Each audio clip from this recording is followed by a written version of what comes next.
보겠습니다. 사무엘하 24장을 보겠습니다.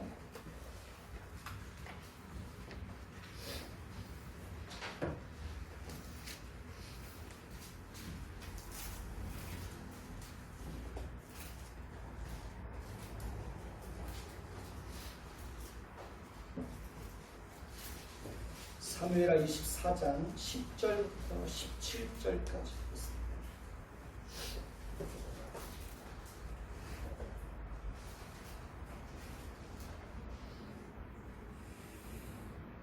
제가 분독해 드리겠습니다.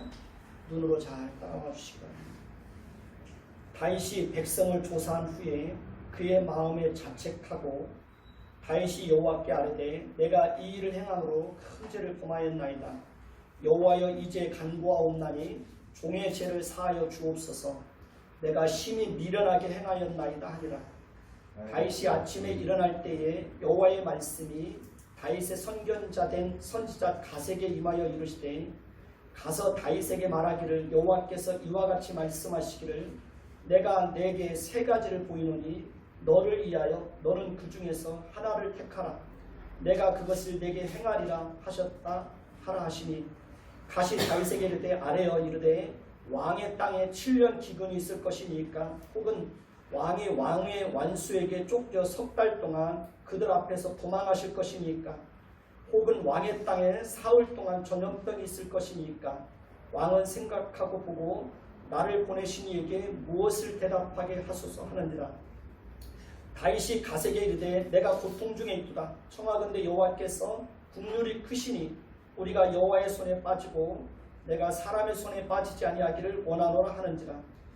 이에 여호와께서 그 아침부터 정하신 때까지 전염병을 이스라엘에게 내리시니 단에서부터 부엘세바까지 백성의 죽은 자가 7만 명이라.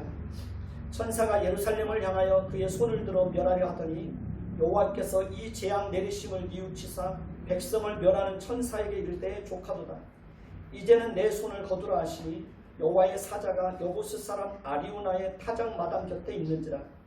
다윗이 백성을 치는 천사를 보고 곧 여호와께 아뢰어 이르되 나는 범죄하였고 악을 행하였거니와 이 약무리는 무엇을 행하였나이까. 청하건대 주의 손으로 나와 내 아버지의 집을 치소서 하니라. 아멘. 우리 찬양하시겠습니다. 찬미의 수 360장 하시겠습니다.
안심은 최고의 우상이다. 최고의 우상이다. 네, 오늘의 제목입니다.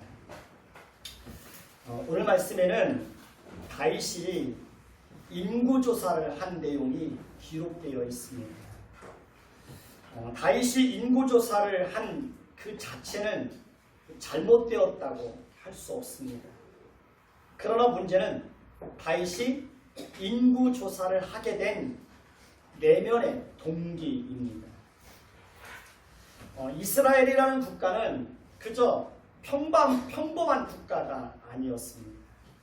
이스라엘은 하나님이 친히 자신이 세우신 사역자를 통해서 다스리는 하나님의 나라입니다.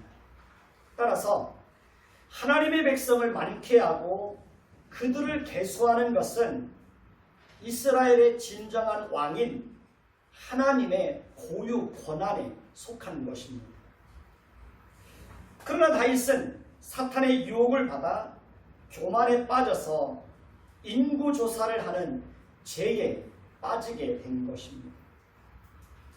다윗이 인구조사를 명령한 때는 그 시기를 정확하게 알 수 없지만 다윗의 왕국이 이미 안정기에 들어간 때인 다윗 시대의 말년쯤이라고 생각합니다.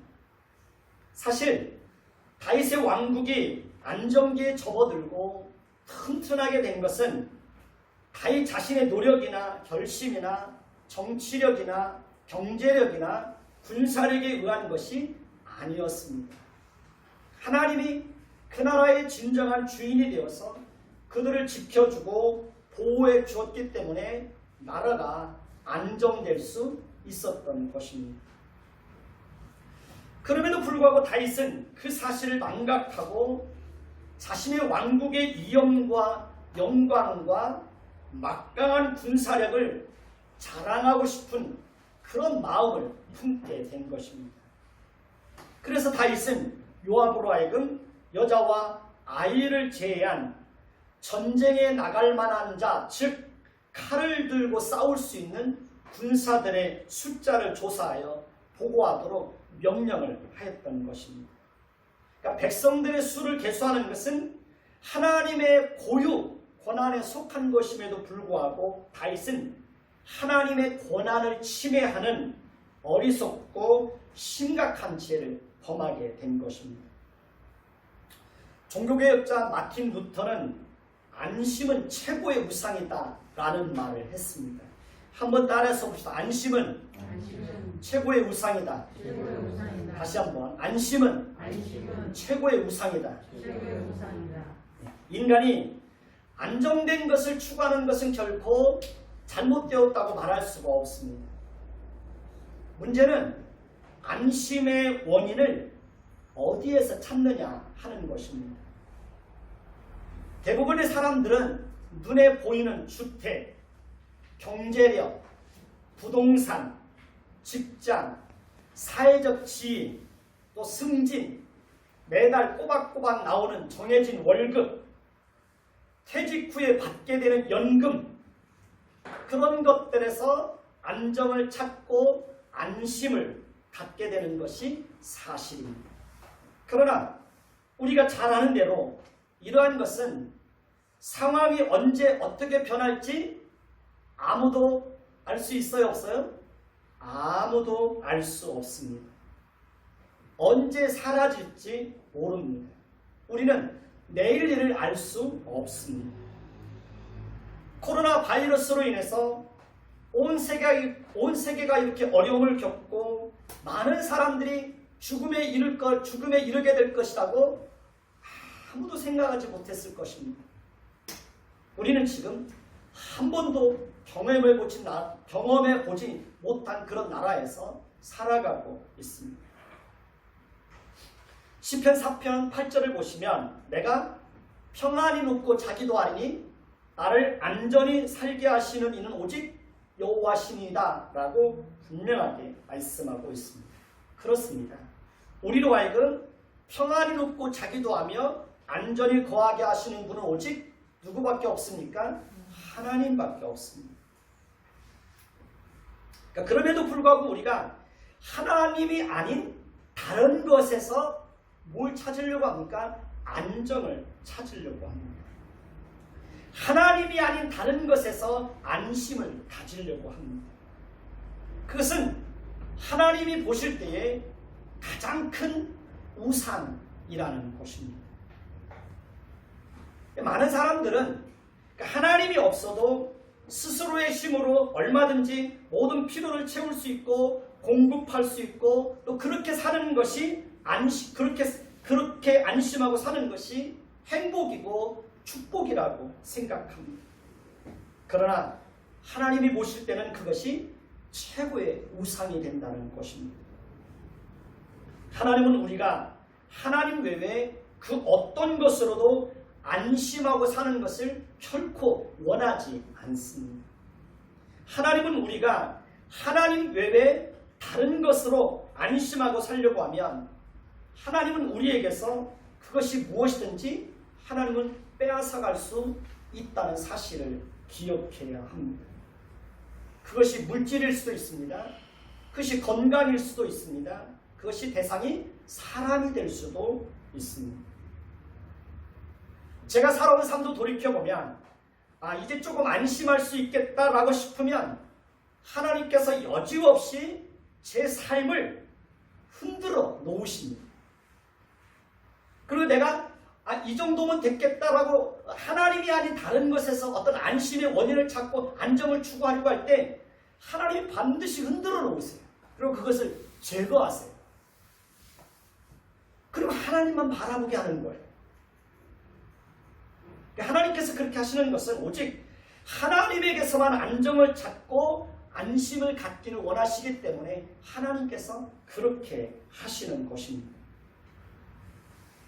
오늘 말씀 24장 1절을 보시면 잘 보십시오. 제가 읽겠습니다. 여호와께서 다시 이스라엘을 향하여 진노하사 그들을 치시려고 다윗을 격동시키사 가서 이스라엘과 유다의 인구를 조사하게 하신지라 라고 말씀하고 있습니다. 이 말씀을 자세히 보시면 하나님께서 다시 이스라엘을 향하여 진노하사 그들을 치시려고 다윗을 격동시키사 인구조사를 하도록 섭리하셨다는 것입니다. 그러니까 오늘 본문에는 이스라엘 백성들이 하나님 앞에 어떤 죄를 범하게 되었는지에 대해서는 구체적으로 언급하고 있지 않기 때문에 단정지어서 말할 수는 없지만 다윗의 인구조사를 명령한 그 내면의 동기에서 그들의 원인을 찾을 수 있지 않을까라는 생각을 가져봅니다. 다윗은 하나님이 아닌 군사력에서 나라의 안정과 미래와 안심을 가지려고 했던 것이 사실입니다. 다윗은 마음속으로 이렇게 생각했던 것입니다. 이 정도면 이제 얼마든지 안심할 수 있어. 이 정도의 군사력이면 얼마든지 스스로의 힘으로 나라를 지킬 수 있고 얼마든지 대적들을 상대해서 이길 수가 있어. 이 정도면 백성들도 얼마든지 안심하고 평안하게 살 수 있어. 이 정도면 됐어. 그것이 다윗의 생각이었습니다. 그 생각이 다윗만의 생각이었다고 생각하십니까? 저는 그렇게 생각하지 않습니다. 다윗이 가지고 있었던 그 생각이 백성들이 가지고 있던 생각이었을 거라고 저는 그렇게 생각을 합니다. 다윗과 백성들의 생각이 동일했을 거라고 저는 그렇게 봅니다. 그러다 보니 그들은 하나님이 아닌 다른 것으로 안심하는 불신앙과 우상숭배에 빠지게 되었던 것입니다. 그들은 나라가 안정되고 부강해지고 대적들에 대한 두려움에서 벗어나면서부터 점점 하나님을 찾아야 될 이유를 발견하지 못했고 하나님을 의지해야 될 절박함도 사라졌고 그러면서 점점 하나님을 잊어버리고 있었던 것입니다. 그래서 하나님은 다윗과 백성들의 잘못을 심판하고 그들로 하여금 잘못된 길에서 돌이키도록 하시기 위해서 다윗으로 하여금 사탄의 유혹에 빠져서 인구 조사를 하도록 섭리하셨던 것입니다. 그러니까 현실에 안주하고 편안함을 추구하고 적당히 세상과 타협하고 양보하고 그렇게 사는 이스라엘 공동체 전체를 흔들어 깨워서 그들을 하나님 앞에 바로 세우기 위해서 하나님께서 일을 작정하시고 그 일이 이루어지도록 섭리하신 것입니다. 오늘 말씀 3절에 보면 요압은 다윗이 인구조사를 명령했을 때 그것이 잘못되었다는 것을 분명하게 지적을 합니다. 요압은 하나님께서 얼마든지 백성들의 숫자를 100배나 더하게 할 수 있고 그것을 왕에게 보여줄 수 있는데 왕은 어찌하여 이러한 일을 기뻐하느냐고 말하는 것을 봅니다. 그러나 요압의 반대에도 불구하고 다윗은 요압과 군 사령들에게 명령해서 인구조사를 하도록 재촉하는 것을 봅니다. 다윗은 누구보다도 하나님이 어떤 분인지를 잘 아는 사람입니다. 하나님을 충분히 경험한 사람입니다. 이스라엘은 하나님의 왕이고 하나님이 다스리는 나라입니다. 그렇기 때문에 이스라엘이라는 나라는 군사력이나 정치력에 의해서 다스려지는 나라가 아니었습니다. 다윗이 그걸 모를 리가 없습니다. 그런데 다윗은 마치 이스라엘의 힘이 군사력에 있는 것처럼 요압의 반대에도 불구하고 장수들에게 명령해서 인구조사를 하도록 재촉하였던 것입니다. 오늘 말씀 4절에서 9절을 보면 요압과 군 사령관들은 다윗의 명령을 듣고 이스라엘 전 지역을 돌아다니며 9달 20날 만에 인구조사를 마치고 예루살렘에 이르러 다윗 왕에게 그 사실을 보고하였습니다. 요압이 백성의 수를 왕께 보고하였는데 이스라엘에서 칼을 빼는 담대한 자가 80만 명이요 유다 사람이 50만 명이었다고 말씀하고 있습니다. 그러니까 싸움에 나갈 만한 용사가 총 얼마나 되는 겁니까? 130만 명 정도 되는 것입니다. 이것은 다윗이 나라를 다스리던 그 말년쯤에 나라가 안정기에 접어들었을 때 다윗의 왕국이 얼마나 튼튼하고 군사력이 막강했는지를 이렇게 보여주고 있는 거예요. 그러니 다윗의 입장에서는 대내외적으로 그것들을 자랑하고 싶었던 것입니다. 사람은 누구나 할 것 없이 자신의 부함과 지위와 지식과 힘과 경험과 건강과 성공과 지적과 명예를 자랑하고 싶어합니다. 그러나 사실은 우리는 아무것도 자랑할 것이 없다는 사실을 알아야 합니다. 왜냐하면 우리가 세상에서 자랑하는 그 모든 것은 다 잠시 있다가 사라지는 아침 안개와 같고 풀의 꽃과 같아서 언제 사라질지 모르기 때문에 그렇습니다. 세상에서 우리가 자랑하는 그 모든 것은 다 헛되고 헛된 것입니다. 우리는 모든 것이 하나님의 은혜로 주어진다는 사실을 알고 오직 하나님께만 감사하고 하나님께만 영광을 돌려드려야 합니다. 그러니까 다윗과 이스라엘 백성들은 나라가 안정되고 군사력이 막강해짐으로 인하여서 그들은 이제 더 이상 하나님의 도움과 하나님의 공급을 필요로 하지 않게 되었던 것입니다. 그들은 자신들의 그 편안함 외에는 하나님에 대해서 아무런 소원을 가지지 않고 있었습니다. 그러니까 다윗과 이스라엘 백성들은 이렇게 심각한 불신앙에 빠져 있었던 것입니다. 우리도 얼마든지 그럴 수 있습니다. 어렵고 힘들 때 하나님을 열심히 찾다가 생활이 안정되고 걱정거리가 사라지게 되면 그때부터 하나님을 찾지 않게 됩니다. 그러니까 자신의 편안한 것 외에는 아무런 소원이 없습니다. 그러니까 하나님을 알고 싶어 하지도 않습니다. 하나님의 도움을 기대하지도 않습니다. 하나님을 의지할 필요성도 느끼지 못하고 살아갑니다. 그러니까 하나님의 성품을 닮아가고자 하는 그런 거룩한 소원도 없습니다. 기도에 대한 열망도 없습니다. 말씀에 대한 사모하는 마음도 없습니다. 다윗과 이스라엘 백성들이 말년에, 다윗의 말년에 다윗과 이스라엘 백성들이 다 그런 죄에 빠져 있는 거예요. 저와 여러분이 만약에 그러한 죄에 빠져 있다면 어떻게 해야 될까요? 신속하게 돌이키셔야 됩니다. 그러한 잘못에서 돌이키지 않으면 하나님께서 우리의 삶을 송두리째 흔들어 놓을 수 있습니다. 사도 바울이 고백했던 것처럼 우리의 겉사람은 날로 후패하나 우리의 속사람은 날로 새로워지기를 끊임없이 갈망해야 됩니다. 그러니까 속사람이 끊임없이 변화되고 성숙해지고 새로워져야 가는 것입니다. 루안 윌리엄스라는 분은 이런 말을 했습니다. 한번 따라해서 해봅시다. 신자들에게 정말 끔찍한 일은 우리가 실패에 안주하기로 마음먹고 끝끝내 냉소와 절망에 무릎 꿇는 것이다. 너무 길었어요? 다시. 신자들에게 정말 끔찍한 일은 우리가 실패에 안주하기로 마음먹고 끝끝내 냉소와 절망에 무릎 꿇는 것이다. 루안 윌리엄스라는 분은 이런 말을 한 거예요. 그러니까 신자들이 실패에 안주하는 것은 정말 끔찍한 일이라는 거예요. 우리는 실패에도 끊임없이 어떻게 해야 됩니까? 일어서야죠. 실패에도 끊임없이 뭐 해야 됩니까?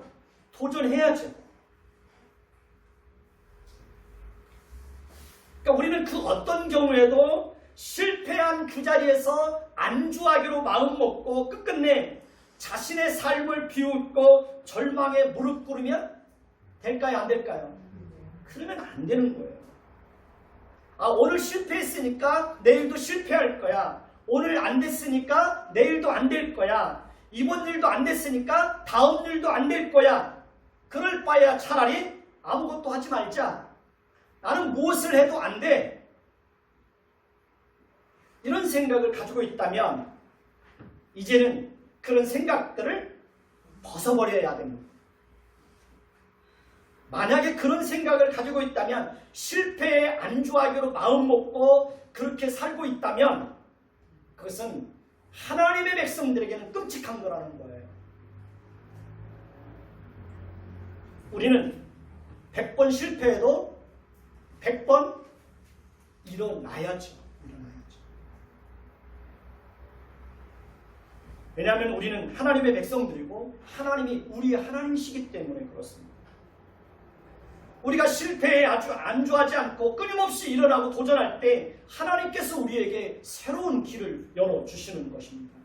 그런 사람들에게 하나님의 은혜가 임하는 것입니다. 다윗은 요압과 그의 군 사령관들이 인구조사를 다 마치고 그것을 보고할 때까지 약 10개월 동안 자신의 잘못에 대해서 전혀 인식하지 못하고 있는 것을 봅니다. 다윗은 밧세바를 범하고 우리아를 전쟁터에 내보내서 암몬 사람의 칼에 의해서 죽게 하였을 때도 하나님께서 나단 선자를 보내서 그의 잘못을 구체적으로 지적하고 책망할 때까지 다윗이 자신이 무슨 죄를 범했는지 알아요? 몰라요? 모르고 있었습니다. 그러고 보면 사람들은 정말 죄에 대해서 너무 이렇게 무감각한 것 같아요. 자신의 잘못에 대해서 정말 이렇게 깨닫지 못하는 것 같아요. 일찍 깨닫고 일찍 돌이키면 얼마나 좋아요. 그런데 대부분의 사람들은 자신의 잘못과 실수와 허물을 깨닫는데 너무 오래 걸려요.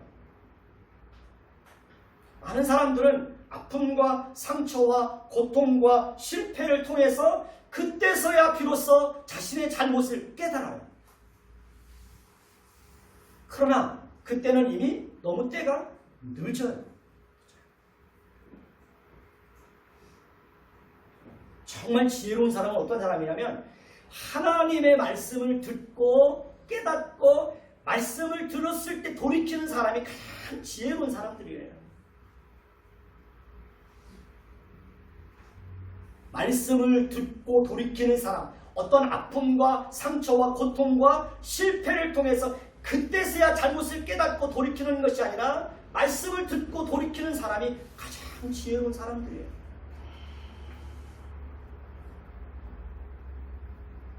그러나 많은 사람들은 말씀을 듣고도 돌이키지 않아요. 말씀을 듣고도 자신의 삶의 방식을 고치지 않아요.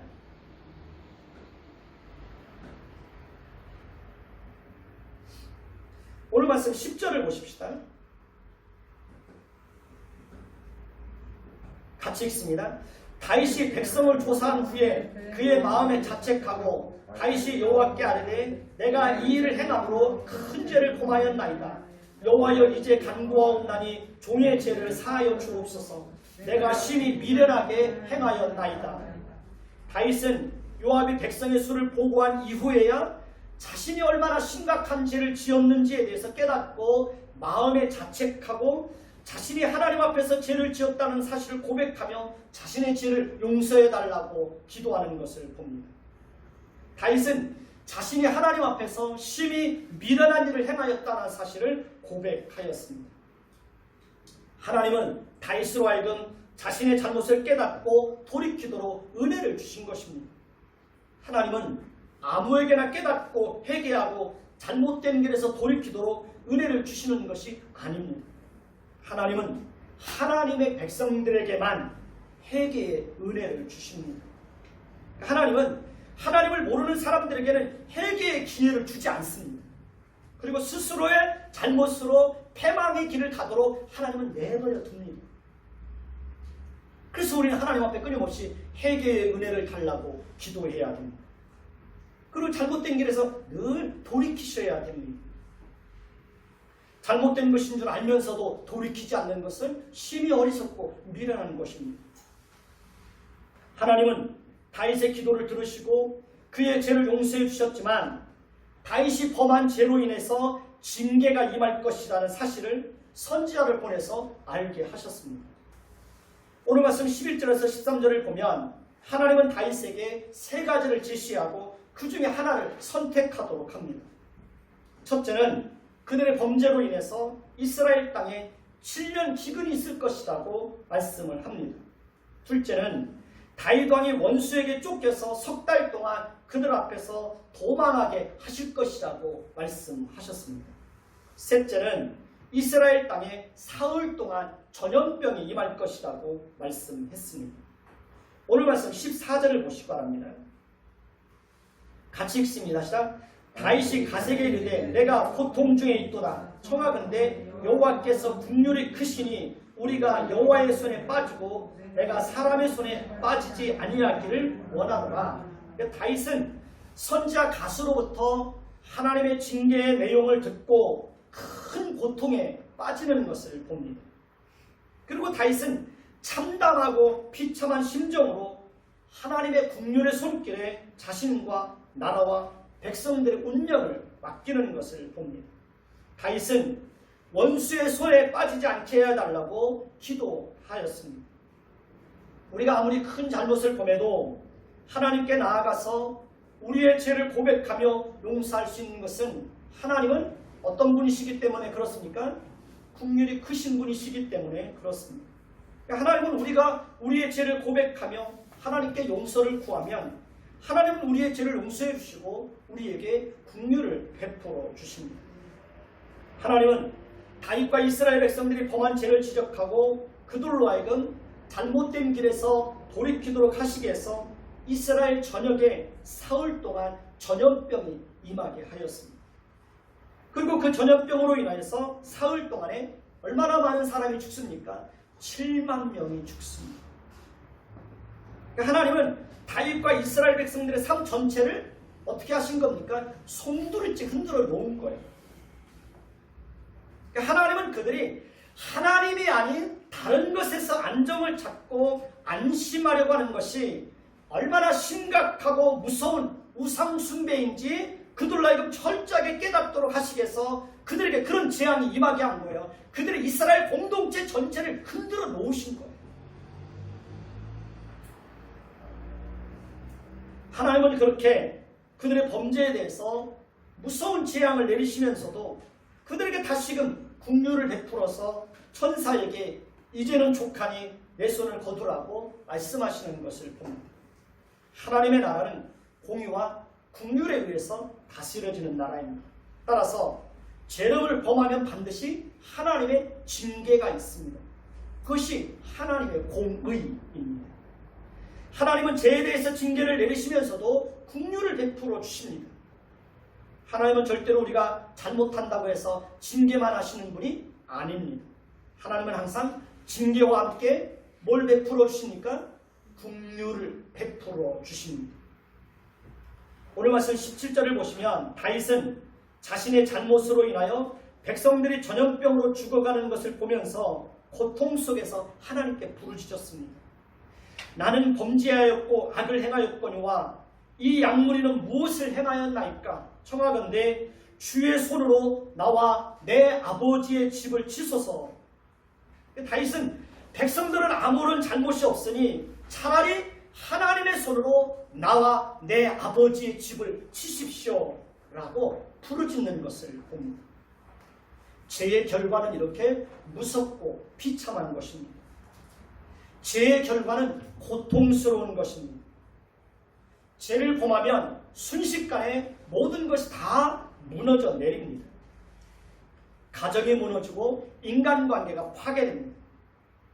성추행 사건으로 인해서 순식간에 모든 것을 잃고 온갖 비난과 모욕과 부끄러움을 당하고 비참한 상황에 떨어지고 비극적인 종말을 맞이하는 것을 보면서 우리는 경각심을 가져야 합니다.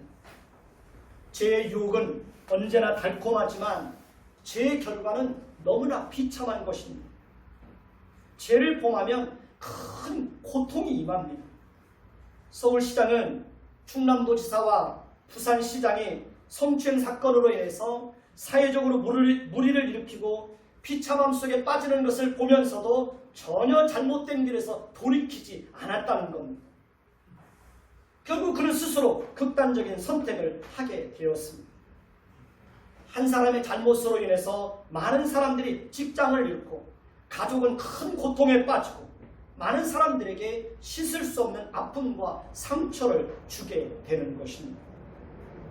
따라서 우리는 죄의 유혹에 빠지지 않기를 위해서 항상 기도해야 됩니다. 우리는 하나님께서 우리를 지켜주지 않으면 죄를 범할 수 있는 가능성으로부터 우리는 언제라도 죄에 빠질 수 있는 거예요.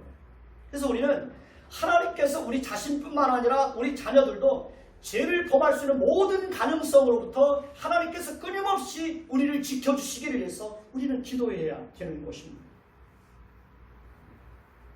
하나님 외에 그 어떤 것으로 안정을 추구하고 안심을 갖지 않게 해달라고 하나님 앞에 기도해야 됩니다. 이 정도면 됐어. 이 정도면 안심하고 살 수 있어. 하나님이 아닌 다른 것에서 그 원인을 찾으려고 하는 거, 그것은 우상숭배라는 거예요. 우리는 일평생 하나님만 바라보고 살아야 됩니다. 하나님이 우리에게 힘이라는 사실을 우리는 한순간도 잊지 않고 살아야 됩니다. 하나님은 다윗의 기도를 들어주시고 재앙을 멈추게 하시고 그들의 죄를 용서받을 수 있는 길을 제시해 주셨습니다. 오늘 말씀 18절을 보시면 하나님은 선지자 갓을 보내서 다윗으로 하여금 여부스 사람 아리우나의 타작마당에서 여호와를 위하여 제단을 쌓으라고 말씀하셨습니다. 오늘 말씀 19절에 보면 다윗은 여호와께서 선지자 갓을 통해서 명령하신 대로 여부스 사람 아리우나의 타작마당으로 올라가는 것을 봅니다. 20절을 보면 아리우나가 바라보다가 왕과 그의 부하들이 자기를 향하여 건너오는 것을 보고 나가서 왕 앞에서 엎드려 땅에 대고 절하며 어찌하여 왕께서 이곳에 임하셨나이까? 라고 묻는 것을 봅니다. 다윗은 아리우나의 말을 듣고 내게서 타작마당을 사서 여호와께 제단을 쌓아 백성에게 내리는 재앙을 그치게 하려 함이라고 말했습니다. 아리우나는 왕의 말을 듣고 왕이 원하시는 대로 제사에 필요한 모든 것을 다 제공해 주겠다고 말을 하는 것을 봅니다. 그러나 다윗은 모든 것에 대한 값을 지불하겠다고 하고 아리우나에게 제사에 필요한 모든 것에 대한 값을 지불하고 소를 잡아서 번제와 화목제를 드립니다. 하나님은 다윗이 드리는 번제와 화목제를 받으시고 그 땅을 위한 기도를 들으시고 이스라엘에 내리는 재앙이 그치게 하였습니다. 하나님은 이것을 통해서 하나님의 나라는 공의와 긍휼에 의해서 다스려지는 나라라는 것을 다시 한번 이스라엘 백성들에게 알려주고 있는 것입니다.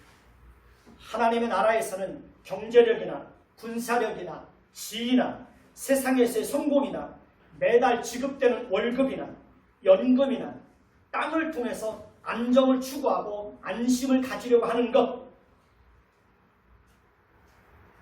그것은 우상숭배라는 것을 기억하셔야 합니다.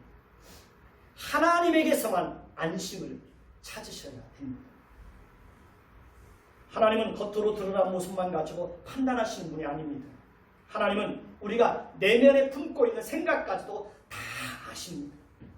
하나님께서는 다윗과 이스라엘 백성들이 마음속에 가지고 있었던 그 내면의 죄를 하나님께서 폭로하신 거예요.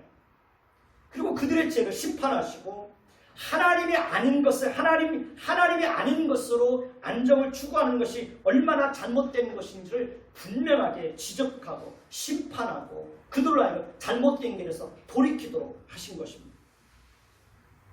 하나님은 절대로 우리를 포기하지 않습니다. 하나님은 우리가 잘못된 생각을 가지고 사는 것을 절대로 보고만 계시는 분이 아닙니다. 그러니 내가 이렇게 살아도 되는구나, 이 정도면 되겠구나 라고 생각하고 있다면 어떻게 해야 됩니까? 돌이키셔야 됩니다. 당장에 아무 일이 일어나지 않는다고 안심하고 살면 안 됩니다. 그것은 하나님을 업신여기는 죄가 되는 것입니다. 한번 따라해서 봅시다. 안심은 최고의 우상이다. 기도하겠습니다. 하나님, 이스라엘 백성들은 하나님이 아닌 다른 것에서 안정을 추구하고 안심을 가지려고 했던 것을 우리는 말씀을 통해서 깨닫게 됩니다. 하나님은 그들의 내면 속에 감추어져 있는 그 동기들을 하나님께서 드러내시고 그들을 심판하시는 것을 통해서 하나님이 아닌 것으로 안정을 추구하고 안심을 가지려고 하는 것이 얼마나 잘못된 것인지를 하나님께서 분명하게 드러내시고 그들을 심판하시는 것을 우리는 또 다윗의 그 인생 마지막을 통해서 우리는 깨닫게 됩니다. 하나님, 우리도 하나님이 아닌 다른 것에서 안정을 추구하고 안심을 가지려고 할 때가 얼마나 많습니까?